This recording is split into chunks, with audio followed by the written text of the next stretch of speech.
क्या समझते हैं कि आप कराची के अंदर अच्छा ये कि पीपल्स पार्टी की सीटें तो बढ़ी वैसे चले कि आप वाली लूज़ हुई, लेकिन यहाँ पर पीएस भी एक आध जीत ली और फिर कहीं एक आध अब लूज़ भी 5 हमारे कौमी असम्बली की अब 7 है। साथ है।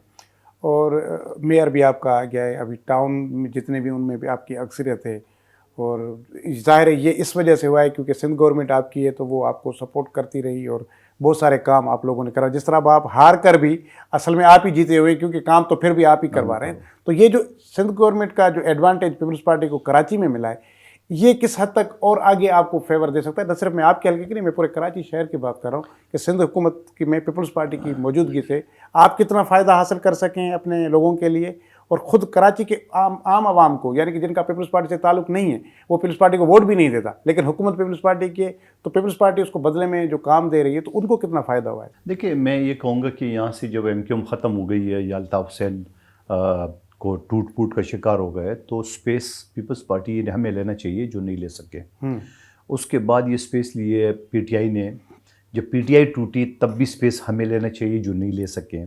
उसके बाद जमात इस्लामी ने लिया। तो मैं समझ रहा हूँ हमारे अंदर थोड़ी कमज़ोरी है। क़यादत की तो मेहरबानी है, वो तो फ़ंड भी दे रहे हैं, वो तो हर तरह से नवाज रहे, चाहे वो नौकरी की सूरत में हो, चाहे डेवलपमेंट वर्क की सूरत में हो, हर चीज़ में तो क़यादत तो नवाज रहे। लेकिन हमारे अंदर कोताहियाँ हैं कि हमें कराची में अरबों खरबों रुपए के तरक्याती काम के बावजूद हम यहाँ पे वो स्पेस नहीं बना सके जो हमें बनाना चाहिए। तो ये हमारी कोताही है। क़यादत का तो जो चीज़ दे सकती है वो सब, सिंध गवर्नमेंट हमारी मुसलसल है, फ़ंड भी दे रहे, हर चीज़ सारे वज़ीर हमारे हैं, लेकिन हमने हमारी अपनी कोताही की वजह से हम वो ग्रिप हासिल नहीं करे। क्योंकि ये जो सीटें जमात इस्लामी को मिल रही ये नहीं मिल चाहिए। ये जो एमक्यूएम के लिए, एमक्यूएम की तो बात छोड़ दिए, क्योंकि तो खुद मुस्तफ़ा कमाल और ये टसूरी गवर्नर जो है ना, उसकी तो लीक हो गई है वो जो वीडियो उसने बोला हम कोई नहीं जीते, वो तो बात आपके सामने आ गई है। लेकिन जो हमारी सीटें हैं, रवायती सीटें हैं, जैसे लियारी के या जैसे केमाड़ी के या मलीर के, ये तो सबको पता है कि पीपल्स पार्टी की सीटें है, ये तो हमने जीते मेरिट पे। अगर मेरिट पे नहीं जीता है तो ये मुस्तफ़ा कमाल वाले नहीं जीते हैं, आपके सामने सूरत हाल है। अच्छा मतलब साहब, एक और चीज़ जो आपके क्रेडिट पे है वो ये था कि एक हुकूमत ने बहुत सारे डिपार्टमेंट से लोगों को बेरोज़गार किया। पीपल्स पार्टी की ये पॉलिसी है कि पीपल्स पार्टी लोगों को इस तरह नौकरियों से नहीं निकालती बल्कि नौकरियां देती है। फिर वो इतने साल गुजर गए, फिर उनका एक बहुत बड़ी लंबी फाइल बन गई, बहुत सारे डिपार्टमेंट्स, वो फिर एक कमेटी बनाई गई और वो आपके सुपर्द हुआ मामला, और फिर आपने उस पर रिपोर्ट भेजी।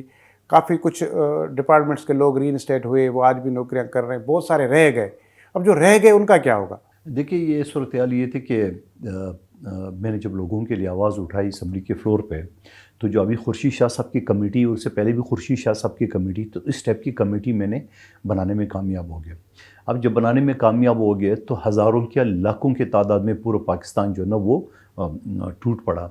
अब उस हवाले से हमने 71 इजलास किए, कोई इजलास 10 घंटे से कम नहीं था, और नादरा का इजलास 17 घंटे जारी रहे, यानी दिन 11 बजे से लेकर अगली सुबह 4:15 बजे तक चल रहा था। और 11 बजे फिर अगले इजलास में हमने बैठ गए 2-3 घंटे की रेस्ट करने के बाद। उसमें लगभग 50,000 जो लोग निकाले हुए थे वो हमने रीइंस्टेट किया, यानी दोबारा बहाल की नौकरी पे। पाकिस्तान की तारीख में पहली मरतबा हायर एजुकेशन के 54,000 टीचर प्रोफेसर की जो सीनियरिटी का कानून तो वो हमने एक हफ़्ते के अंदर बनवा लिए।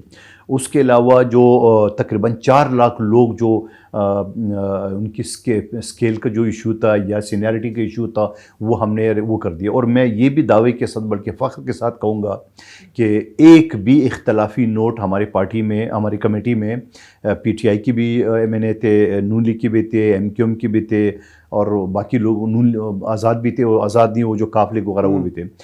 एक भी कमेटी में इख्तलाफी नोट रिकॉर्ड पे मौजूद नहीं है। उसके बाद स्पीकर ने रूलिंग दी है, और रूलिंग करने के बाद वो कानून बन गया। ठीक है, जब कानून बन गया तो मुस्लिम लीग नून के कुछ वज़रा उनको पसंद नहीं थी कि ये तो पीपल्स पार्टी की वाह हो रही है। वो जो कमेटी के अंदर भी हज़ारों लोग आते थे, वहाँ भी जिया भुट्टो के नारे लिखते थे, तो ये बात उनको हज़म नहीं होती थी। तो उन्होंने ब्यूरोक्रेसी के साथ मिल के और लाहौर इस्लामाबाद हाई कोर्ट से स्टे लिया है, फिर कुछ उसमें उन्होंने रिवर्स करा है। तो वो आज भी अपील चल रही है उसका। लेकिन मुझे उम्मीद है खुर्शीद शाह साहब से, क्योंकि मेरे सीट पे या उसी कमेटी पे खुर्शीद शाह साहब बैठे हुए, तो खुर्शीद शाह साहब एक कलम से उन 4 लाख लोगों को जो है ना वो दोबारा जो है ना वो उनकी जो तरक्की थी या उनकी जो टाइम स्केल निकाले था, हुए जो भी थे चीज़ें वो सारी सब चीज़ें तो वो एक कलम से खुर्शीद शाह साहब कर सकते हैं। और मुझे बड़ी फ़ख्र और खुशी के साथ मैं एक और चीज़ बताऊं, जब ये मैं दिन रात कमेटी चला रहा था, इसके अलावा मैं लॉ एंड ऑर्डर कमेटी में भी था, मैं लॉ एंड जस्टिस कमेटी में भी था, पार्लियामानी अफेयर्स में था, चार्ट काकस में भी था और इन कमेटी में मौजूद था ऑलरेडी पहले से। तो जब ये काम मैं कर रहा था तो मैं दिल में ये सोचा कि या अल्लाह, पार्टी वाली तो पूछ ही नहीं रही है, 10-10 घंटे में इजलास कर रहा हूँ, कोई हौसला अफजाई नहीं है, कोई नहीं है। तो दिल में एक हाँ, असरत होता होती है है, इंसान हाँ। के, कैनन एक चीज़ होती है उसमें। तो हमारे जनूबी पंजाब के जो मैंने जो लोग आते थे वो कहते हैं भाई हमारी पार्टी ज़िंदा हो गई। पिंडी इस्लामाबाद में जो हमारे नैयर बुखारी साहब वाले हैं वो बड़े खुश थे कि बड़ा अच्छा हो गया। वो कि मेरा हल्का गरीब है, यहाँ से इतने लोग नहीं थे, लेकिन बाकी सिंध के भी लोग थे, शक्कर वगैरह के सारे लोग थे। थे। तो जिस दिन आखिरी हमारा डिनर था कौमी असम्बली का, तो हमारे साथ 2 MNA थे, शाहिदा रहमानी साहब और नवीद जवा साहब। तो हमने कहा चलते हैं सलाम दुआ करते हैं चेयरमैन साहब से। जब वो गए तो बिलावल साहब बैठे हुए थे, तो हमने सलाम किया है। तो बिलावल साहब ने कहा बंदूखेर साहब आपके अकामात मिल गए, मैंने उस पर अमल कर दिया। तो मैं एक कारकुन आदमी को अगर चेयरमैन ये कह दे तो मैं तो खुशी से जो है ना वो आई फॉलोड योर और चीज़ हो ऑर्डर्स, गया। हाँ, बहुत बड़ा कि आपके जो अकामात मिले और उस पर मैंने अमल कर दिए। मैंने अपनी मिनिस्ट्री की फॉरेन मिनिस्ट्री थी वो मैंने कर दिया सारा काम। तो मैंने कहा बस सारी तकन दूर हो गई है, सब समझ लो कि मुझे दुनिया में सब कुछ मिल गया। तो ये एक अप्रिसिएशन पीपल्स पार्टी की तरफ से। और आज भी अगर पाकिस्तान भर में आप कहीं चले जाए, चाहे वो PTV वाले हो, चाहे गिलगित बल्तिस्तान चले जाए, तो हर जगह पे अल्हम्दुलिल्लाह इस कमेटी का बड़ा काम है। लेकिन उसमें कुछ लोग हुए, कुछ अदालतों ने आगे पीछे किए, तो यकीनन मुझे उम्मीद है खुर्शीद शाह साहब उस सीट पर बैठे हुए तो वो हल कर लेंगे।